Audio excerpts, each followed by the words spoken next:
Selamat pagi untuk kita semua. Selamat pagi. Ya, saya berharap kita tetap kuat, kita tetap semangat ya.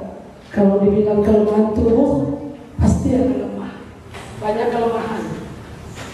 Ya.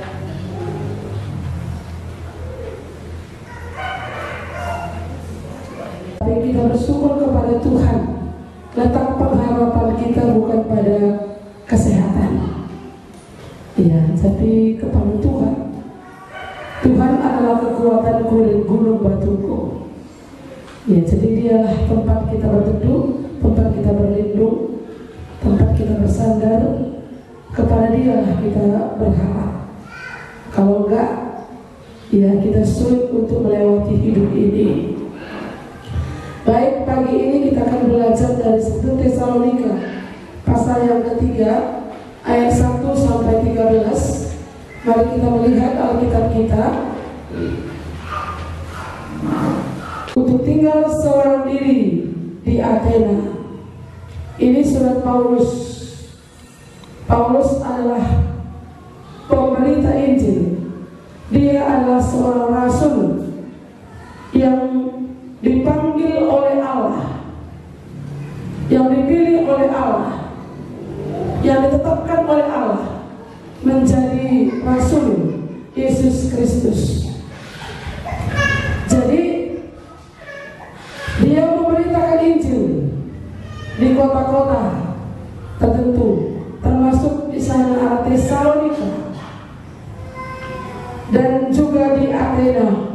Athena juga merupakan sebuah kota di mana Paulus pernah di sana memberitakan Injil kepada orang-orang Athena yang punya latar belakang penyembah berhala. Mereka beribadah kepada dewa-dewa.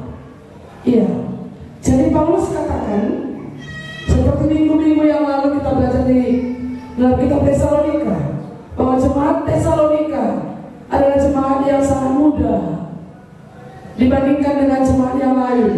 Mudah dikatakan secara rohani karena mereka hanya sebentar mereka mendengar ataupun bersama-sama dengan Paulus di sana, tapi mereka, iman mereka bergema di seluruh Akhaya dan Makedonia. Itu dicatat dalam pasal yang pertama. Iman mereka bergema berarti tersiar ke seluruh tempat. Jadi bukan soal lamanya mereka mendengar Injil, bukan selama-lamanya mereka mendengar kebenaran firman Tuhan, tapi bagaimana kebenaran firman Tuhan mereka terima dan simpan dalam hati mereka, dan mereka mau hidup di dalamnya. Sama seperti kita juga, bukan tergantung lamanya kita menjadi orang Kristen, lahir dari keluarga Kristen, belum tentu iman kita bergema. Ada banyak di antara kita. Tadi Eda bilang dia lahir dari keluarga Kristen, dilahirkan di sana. Saya tidak dilahirkan dalam keluarga Kristen, tapi saya sendiri yang mengambil keputusan menjadi orang Kristen. Tapi saya tidak punya pengalaman yang benar dengan Tuhan. Tapi akhirnya Tuhan menangkap saya menjadi anak Tuhan, bahkan memilih saya untuk menjadi hamba-Nya. Itu karena anugerah, bukan karena perbuatan baik saya. Orang Tesalonika ini adalah jemaat yang muda. Paulus merindukan mereka. Apa yang terjadi di tengah-tengah jemaat itu? Sebelum Paulus meninggalkan ini, dia sudah menjelaskan kepada orang-orang Tesalonika bahwa orang-orang Tesalonika itu pasti akan mengalami kesusahan, kesulitan dalam mereka menjalani iman mereka. Pasti mereka punya tantangan, tapi bagaimana mereka bisa bertahan? Oleh karena iman yang mereka miliki. Kalau kita lihat pasal 1 dikatakan di sana adalah Paulus memuji mereka atas iman mereka, ketekunan iman mereka, usaha kasih mereka, dan pengharapan mereka kepada Tuhan. Ini pujian dari Paulus atas jemaat ini. Nah, Bapak Ibu saudara-saudara yang dikasihi oleh Tuhan, Paulus merindukan dia kembali ke Tesalonika untuk melihat jemaat itu kembali. Tapi ada banyak pekerjaan yang harus dikerjakan, termasuk di Athena. Bagaimana dia mau menceritakan tentang Injil kebenaran Yesus Kristus yang dibangkitkan dari antara orang mati, yang hidup. Itulah yang diberitakan. Oleh sebab itu apa katanya? Lalu kami mengirim Timotius, ayat 2. Mari kita lihat. Lalu kami mengirim Timotius, saudara yang bekerja dengan kami untuk Allah dalam pemberitaan Injil, untuk menguatkan hatimu dan menasihatkan kamu tentang imanmu. Ya, tentang imanmu. Timotius dipakai oleh Tuhan, dibangkitkan oleh Tuhan sebagai orang muda, menjadi rekan kerja Paulus, menjadi rekan sekerja dalam pemberitaan Injil. Nah, untuk apa Timotius mengirim Paulus ke tengah-tengah jemaat Tesalonika itu? Untuk menguatkan iman mereka, untuk melihat kondisi mereka seperti apa yang terjadi di sana setelah ditinggal beberapa waktu kemudian.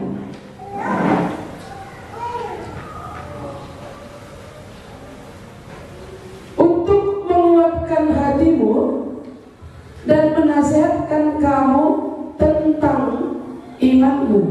Berarti mereka sudah punya iman.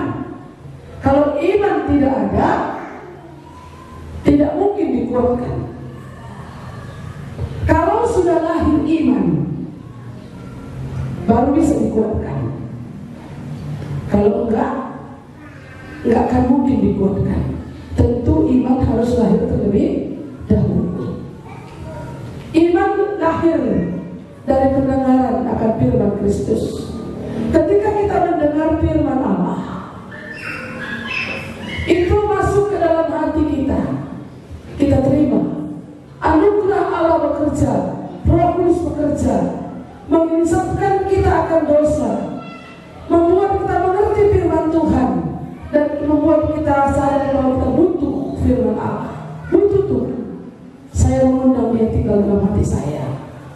Itu yang membuat kita kuat. Itu yang membuat iman itu ada. Itu yang membuat kita beriman kepada Tuhan. Firman Allah. Contohnya, sebelum kita menerima Yesus sebagai Tuhan dan Juru Selamat kita, firman Tuhan hanya ada di otak kita. Tahu Yohanes 3 ayat 16. Tahu sebab upah dosa ialah maut. Tahu Kejadian 1 ayat 1, karena sering dulu. Tahu orang Batak, tahu ayat apa namanya? Ayat Manua. Ayat Manua ya. Ayat Manuanya. Manua Sidi. Tahu, hafal. Tapi tanpa pengertian yang benar. Nah, tapi iman itu bukan seperti itu. Iman itu, iman percaya itu, ketika mendengar firman Tuhan, kebenaran Yesus Tuhan dan Juru Selamat, benar-benar itu menguasai, bekerja, menyadarkan dosa. Perempuan Samaria bertemu dengan Yesus, dia punya iman kepada Yesus yang bisa mengetahui segala hidupnya, dan dia sadar, dan kemudian dia percaya Yesus. Ada yang dia mau beritakan dia Injil kepada orang di kota-kota lain. Sakeus, ketika dia bertemu dengan Yesus, Yesus katakan apa? Sakeus, turunlah, aku mau menumpang di rumahmu. Di situ dia punya iman. Ini Yesus mengasihi aku, sekalipun aku orang berdosa, tapi Tuhan mau panggil aku. Dia bilang apa? Setengah dari milikku akan kuberikan kepada orang miskin. Sekiranya ada yang kutipu, ku kembalikan 4 kali lipat. Ada respon daripada firman yang dia dengar itu. Itu orang beriman. Yang meminyaki kaki Yesus itu, dia punya iman. Ya, dengan rambutku akan ku buat itu. Dia datang kepada Yesus. Dia punya iman. Orang Tesalonika punya iman kepada Tuhan, sehingga sekalipun dalam kesusahan, sekalipun dalam kesulitan, dia tetap teguh berdiri di dalam Tuhan. Ya. Oleh karena imannya mereka ditolak, oleh karena imannya mereka dicaci, mereka ditindas, tapi dia mau berjalan di jalannya Tuhan. Dan situasi yang demikian membuat hati Paulus ingin menghibur jemaat itu. Dulu sudah dia bilang, nanti satu waktu kamu pasti akan mengalami kesulitan. Iya, orang percaya pasti akan mengalami tantangan. Ketika satu orang bertobat dalam rumah itu, dia akan mengalami tantangan. Mungkin dengan suaminya, mungkin dengan anak-anaknya, mungkin dengan tetangganya. Suaminya ajaknya dia berdukun, misalnya, dia tidak mau. Oleh karena imannya, iya, dia tidak mungkin kompromi, sehingga itu menjadi masalah di tengah-tengah keluarga. Suaminya pasti akan tidak suka dengan dirinya. Ini tantangan, kesulitan-kesulitan yang dihadapi oleh orang percaya, termasuk orang-orang Tesalonika. Oleh sebab itulah Paulus mengirimkan Timotius untuk menguatkan hatimu dan menasihatkan kamu tentang iman, supaya jangan mudah goyah. Supaya jangan mudah goyah. Tantangan-tantangan yang ada, tawaran-tawaran yang ada di sekeliling kita, dunia yang ada di sekeliling kita, menawarkan banyak hal yang membuat iman kita goyah. Itu pasti ada. Maka orang Tesalonika harus dikuatkan. Paulus rindu untuk datang ke sana, tapi Paulus tidak punya waktu. Dia harus ke Athena, mengirim Timotius untuk pergi ke situ. Apa yang terjadi? Mari kita lihat ayat yang keempat.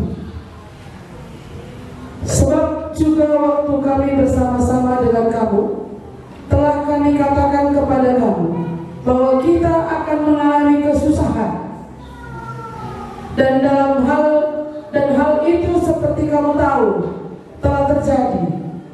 Itulah sebabnya maka aku, karena tidak dapat tahan lagi, telah mengirim dia supaya aku tahu tentang imanmu, karena aku khawatir kalau kamu telah dicobai oleh si penggoda, dan kalau usaha kami menjadi sia-sia. Ada yang dikirim kepada saudara, kepada orang Tesalonika, untuk mengetahui tentang iman mereka. Jadi kalau saya pun gak datang ke rumah bapak dan ibu misalnya, ada yang diutus, ada mungkin ditelepon, bagaimana imanmu hari ini? Ataupun mungkin ada seseorang tetangga atau yang lain, bagaimana keadaannya? Saya berdoa untuk saudara-saudara. Ada Timotius yang diutus untuk melihat dan menguatkan iman saudara. Ya. Apa yang terjadi ketika mendengar kabar ini? Apa yang dapat Paulus? Ayat 6, mari kita lihat. Mari kita baca bersama-sama. 1, 2, 3. Tetapi sekarang setelah Timotius datang kembali dari kamu dan membawa kabar yang menggembirakan tentang imanmu dan kasihmu, dan bahwa kamu selalu menaruh kenangan yang baik akan kami dan untuk ingin dan ke aku dan akan kami dan ingin untuk berjumpa dengan kamu, seperti kami juga ingin bertemu dengan kamu. Bapak Ibu saudara-saudara yang dikasihi Tuhan, setelah Paulus bertemu dengan jemaat itu, kabar apa dibawa kepada Timotius, kepada Paulus? Kabar apa? Hah? Kabar yang menggembirakan tentang iman mereka. Iya. Apakah ketika kita dikunjungi, apakah ketika kita ditanya, ketika kita ditemui, kabar yang menggembirakan tentang iman kita yang akan didengar oleh hamba Tuhan itu kira-kira gimana kira-kira iman kita? Apakah iman yang membuat orang lain bergembira, yang membuat saudara-saudara dalam Tuhan bergembira? Kalau saya mendengar misalnya tentang iman saudara, kandas imannya, saya sedih. Oh, imannya tidak lagi bersinar, saya pasti sedih. Oh, imannya nggak bertumbuh. Sudah 20 tahun mengaku bertobat, begitu terus. Tetap yang ada cuma Yesus Tuhan dan Juru Selamat, tapi nggak ada gerakan iman, tidak ada usaha kasih, nggak ada pengharapan pun tidak ada. Ini menyedihkan Bapak Ibu. Jemaat di Tesalonika ini adalah jemaat yang memiliki iman yang berkembang. Sekalipun mereka mengalami kesusahan, sekalipun mereka mengalami kesulitan dalam berjalan bersama dengan iman mereka, mereka tidak goyah.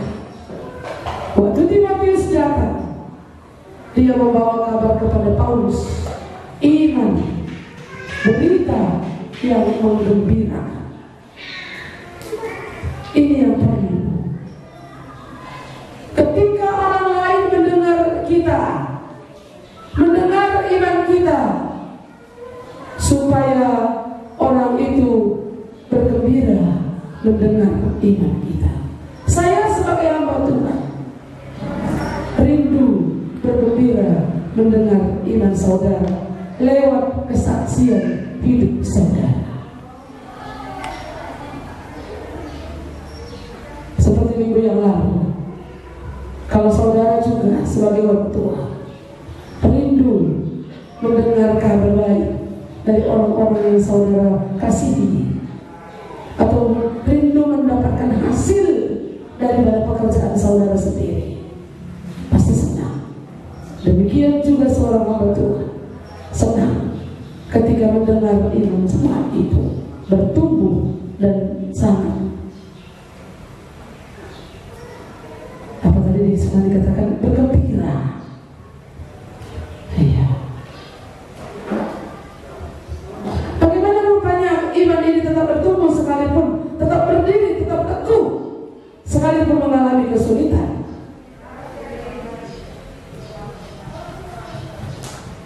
Imannya nggak goyah, nggak melempem, nggak tidur. Suamiku betul-betul kayak tidur dia. Dan udah, kayaknya cocok menjadi istrinya kalau kayak gini. Kayak gitu ya. Tapi iman yang berpegang teguh itu, dia tetap mengandalkan Tuhan. Dia tetap berseru kepada Tuhan. Tetap hidup berpadanan dengan Injil Kristus.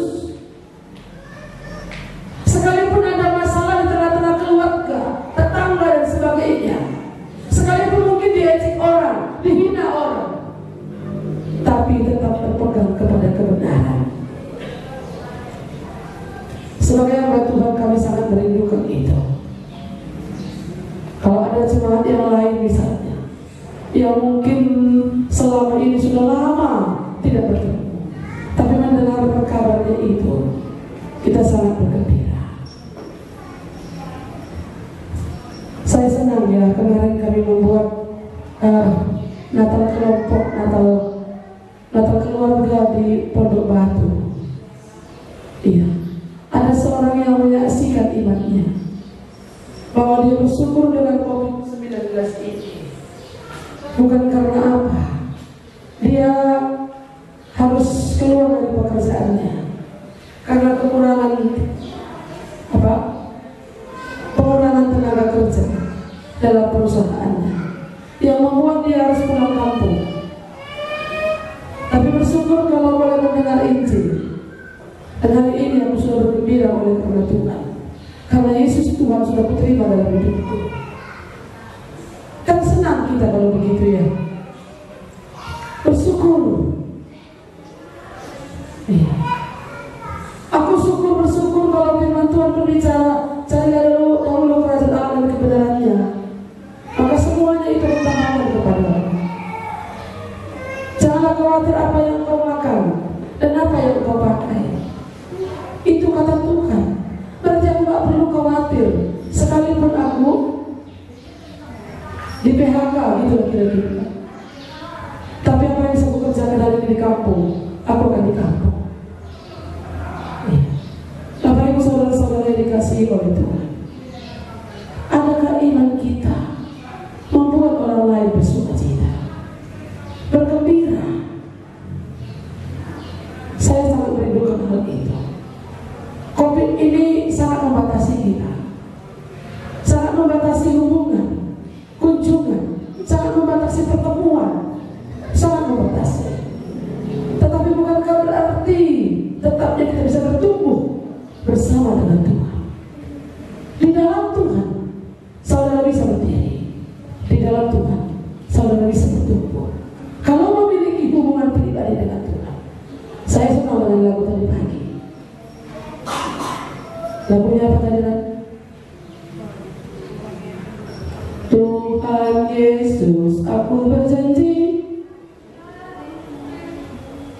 jadi muridmu yang setia, rajin berdoa, baca Alkitab, terus tetap setia dan pantang mundur. Ini seharusnya menjadi komitmen sebagai orang percaya. Tuhan Yesus, aku berjanji menjadi murid Tuhan, rajin berdoa, baca Alkitab, setia, pantang mundur. Apapun masalah, pantang mundur. Kemarin waktu menghadiri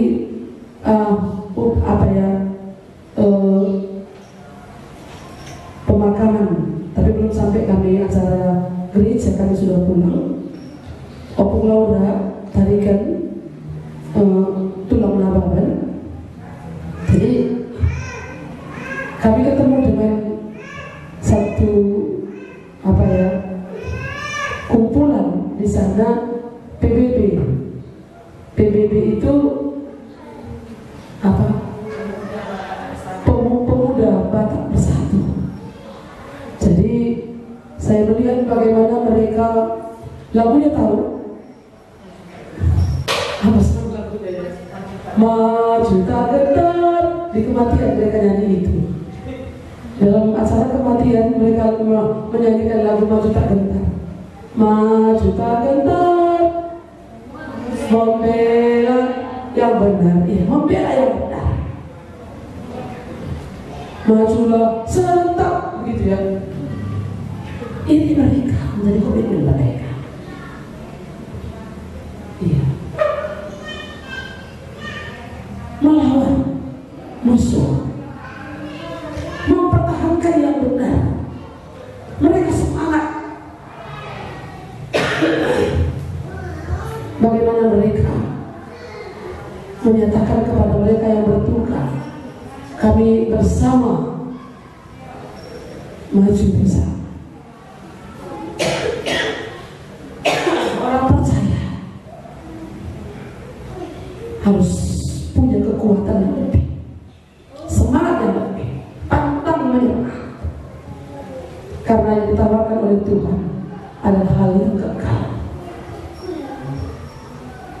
Iya, ini yang perlu kita rindukan, supaya iman kita berkembang, supaya kita menjadi anak-anak yang tetap berdiri teguh di dalam Tuhan. Oleh Tuhan, yang dirindukan oleh Paulus adalah itu, supaya pekerjaan kami tidak bersia-sia.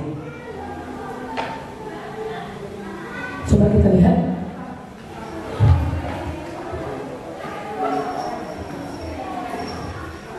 ayat yang ke-6.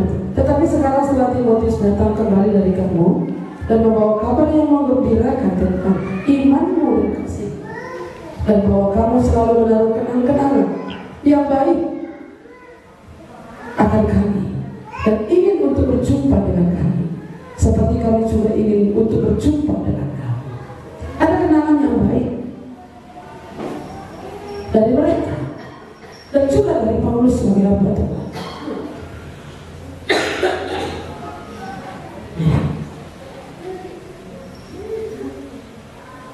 Ada kenangan. Kalau saudara menerima kenangan yang buruk tentang saya, ibu pendeta itu seperti ini, itu seperti apa? Kalau saya juga mendengar kenangan yang buruk tentang saudara, itu bagaimana? Maka inilah yang harus kita pertahankan. Bagaimana kita memiliki iman yang teguh di dalam Tuhan, supaya tetap kita memiliki kenangan yang baik.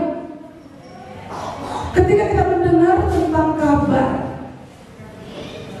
ketika kita mendengar tentang iman, Paulus bersuka cita, Paulus bergembira mendengar kabar iman jemaat di Tesalonika itu, sekalipun mereka mengalami kesulitan. Saya senang waktu saya bertelepon ke seorang jemaat, bagaimana dengan ini, COVID ini, bagaimana dengan keadaan iman kalian? Dia katakan, tetap bersyukur kepada Tuhan. Semuanya oleh karena pertolongan Tuhan, semakin giat, semakin bersekutu dengan Tuhan, semakin banyak punya waktu untuk membaca Alkitab. Puji Tuhan. Jangan kita berpikir bahwa kalau misalnya kita tidak punya kesempatan untuk datang beribadah ke rumah Tuhan, tapi kita menggunakan waktu-waktu yang lain untuk memuaskan keinginan diri sendiri. Ataupun ketika kita katakan aku sudah beriman kepada Tuhan, tetapi iman kita tidak bertumbuh, tidak berkembang, tetapi adalah kabar buruk yang diterima, yang didengar, itu alangkah menyedihkannya. Ya, Bapak Ibu saudara-saudara dikasih Tuhan, kami berharap sebagai hamba Tuhan, saya sangat kami mendengar kabar yang menggembirakan dari iman Bapak Ibu saudara-saudari. Sekalipun ada kesulitan, sekalipun ada tantangan, karena kalau ada tantangan dalam hidup ini, itu pasti kalau ada tantangannya baru tahu kita iman kita ini benar atau tidak. Kalau mulus semua, kalau lagi Bible camp, pasti benar. Baca firman Tuhan, berdoa, PA, mendengar firman Tuhan, itu cuma kerjaan. Makan, istirahat, belajar lagi, tumbuh iman, tumbuh. Kenapa kita tidak mau memberikan sendiri di rumah kita? Kalau kita melakukan seperti itu, kita akan bisa bertumbuh. Kalau iman memang sudah ada ya, anugerah, pertobatan itulah anugerah. Tapi bagaimana kalau kita mau semua itu? Tapi inilah dunia kita hari ini, kesibukan kita, masalah kita, ekonomi, situasi-situasi membuat kita sudah semakin ciut. Jemaat Tesalonika ini, sekalipun mereka mengalami banyak tantangan, tapi mereka, Paulus tetap mendengar, iman mereka menjadi kuat dan teguh. Sehingga itulah alasan Paulus tetap bergembira, bersukacita dengan jemaat ini. Mari kita lanjutkan ayat berikutnya.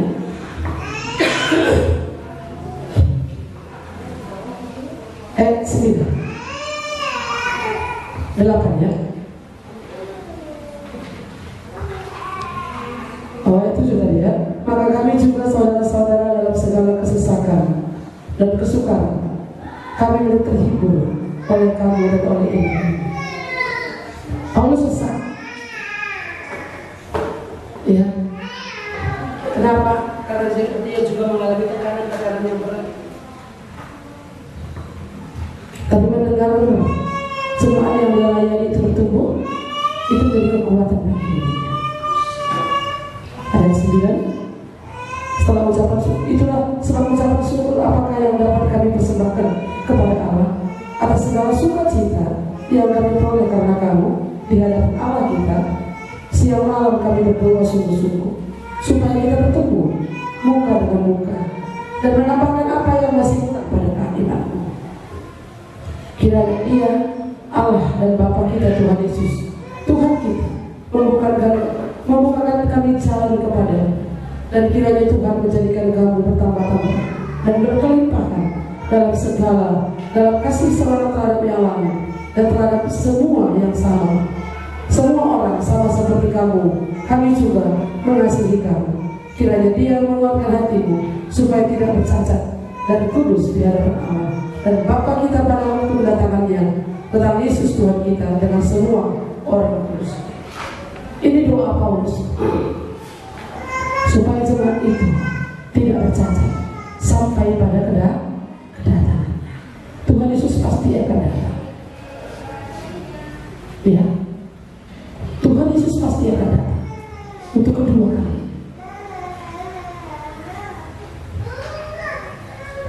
Apakah kita tidak rindu ketika Dia datang sebagai pengantin pria kita, menemui kita tidak bercacat?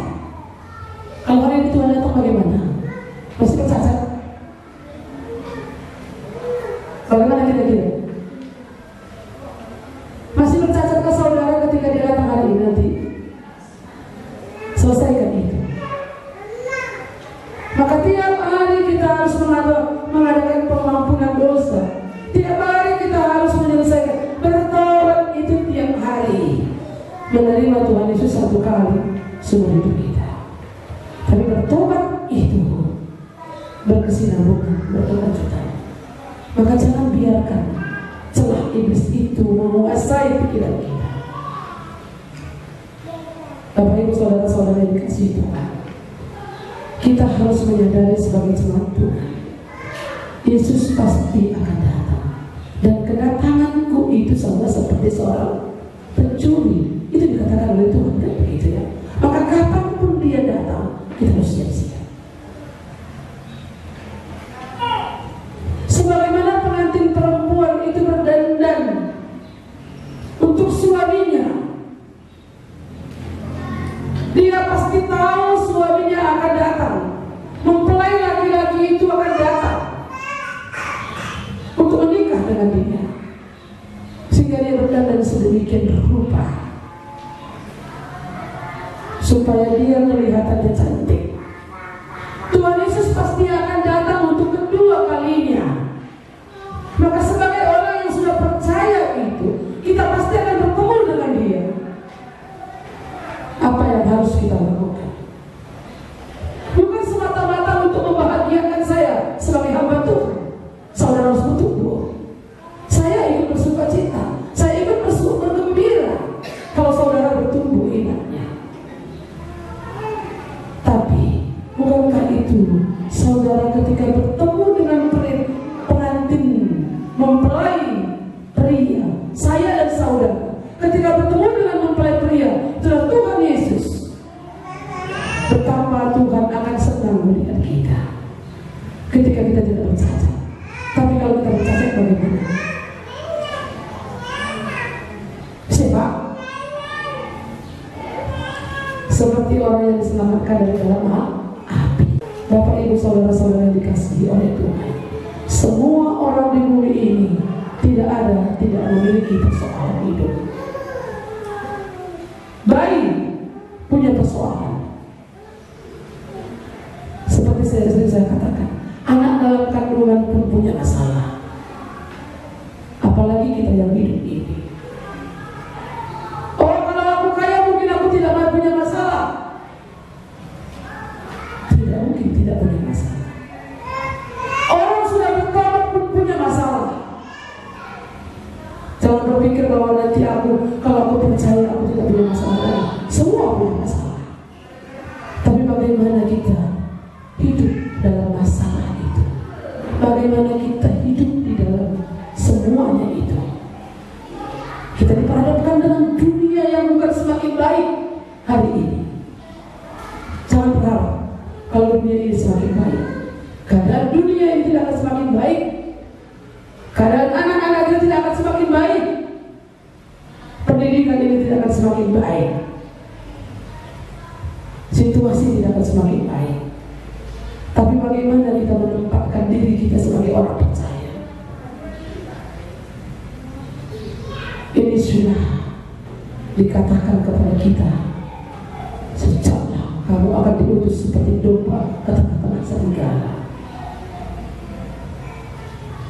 Dulu juga zamannya Daniel sudah banyak ya, mereka mengalami kesulitan oleh karena iman mereka. Mereka diperhadapkan kepada dua singa, mereka dihadapkan Sadrak Mesak dan Abednego diperhadapkan kepada api.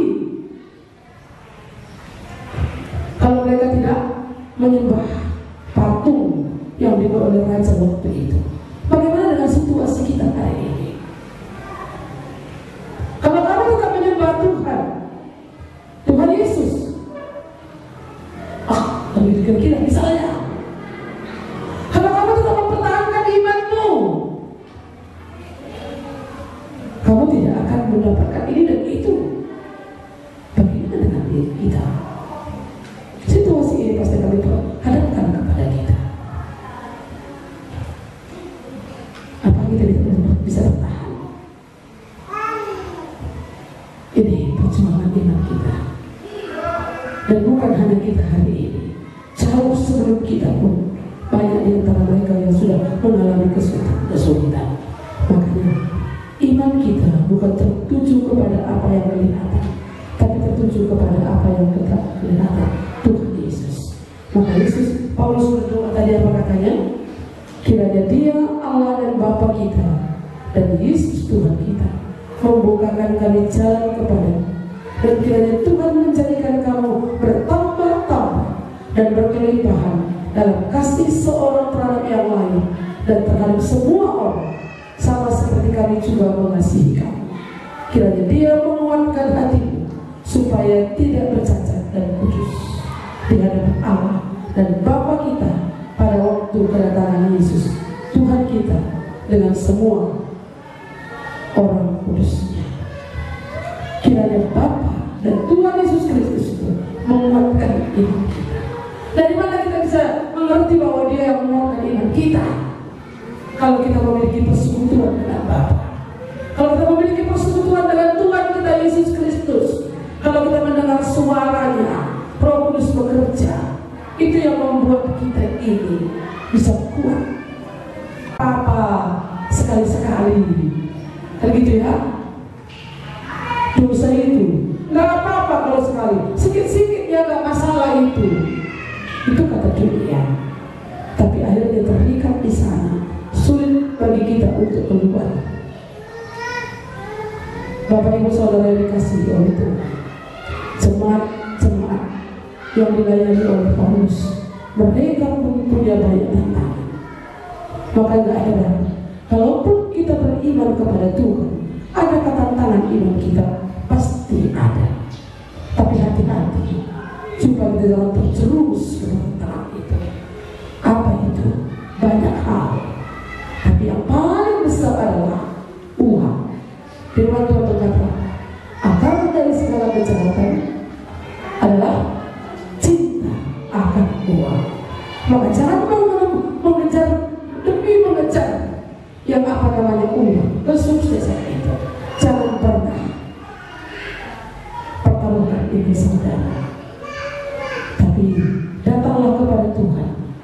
supaya punya hubungan pribadi dengan Dia. Semua ini rahasianya itu. Iman mereka berkembang kemana-mana. Iman mereka itu maju, bertumbuh, sehingga sekalipun ada tangan bagi hidup mereka, mereka tetap. Bagaimana supaya iman kita bertumbuh? Menjadi seorang murid, baca Alkitab, berdoa, persekutuan dengan Tuhan. Itu yang membuat iman kita bertumbuh. Tapi kalau seminggu sekali baca Alkitab, ketika beribadah seperti ini buka Alkitab, ini tidak akan bisa. Saudara akan diterpa oleh angin badai sehingga kaku. Iman kekristenan kita tidak tersirat iman kita. Di kampung kita pun tidak, tetangga kita pun tidak. Tapi kalau kita punya hubungan pribadi dengan Tuhan, firman Tuhan menguasai hidup kita, itu yang membuat kita bisa bertumbuh, berkembang iman kita. Dan itu akan kedengaran oleh orang lain. Orang-orang tertentu akan bersuka cita. Saya sebagai hamba Tuhan sangat bersuka cita kalau iman Bapak Ibu bisa bertumbuh, bisa bertumbuh. Mari Bapak Ibu, Timotius tadi ada menjadi rekan Paulus, bagaimana dia melayani Tuhan. Berharap dari antara kita muncul Timotius yang baru. Saya sudah tua, kekuatan sudah berkurang, harus muncul Timotius yang baru. Lopi, ya kan gitu ya, Timotius harus ada orang-orang muda, keluarga-keluarga yang muda, itu yang akan berjuang untuk meneruskan pekerjaan Tuhan ini. Ini menjadi doa kita bersama. Iman bertumbuh dari pendengaran akan firman Kristus. Ketika kita mendengar firman Tuhan, membaca firman Tuhan, bersekutu dengan Tuhan, itu akan memiliki kegerakan. Iman itu punya kegerakan. Kalau saya lihat kemarin itu, kenapa ini ada PBB, Pemuda Batak Bersatu? Itu awalnya waktu ada Tuhan harus bersatu, memiliki iman yang benar, mau melangkah bersama dengan Tuhan. Ya. Harus menyaksikan imannya, harus berani berpegang kepada kebenaran. Itu yang membuat iman itu berkembang, sehingga di sekeliling kita orang lain tahu kita itu tidak kompromi dengan dosa. Oleh karena apa? Orang lain akan bertanya,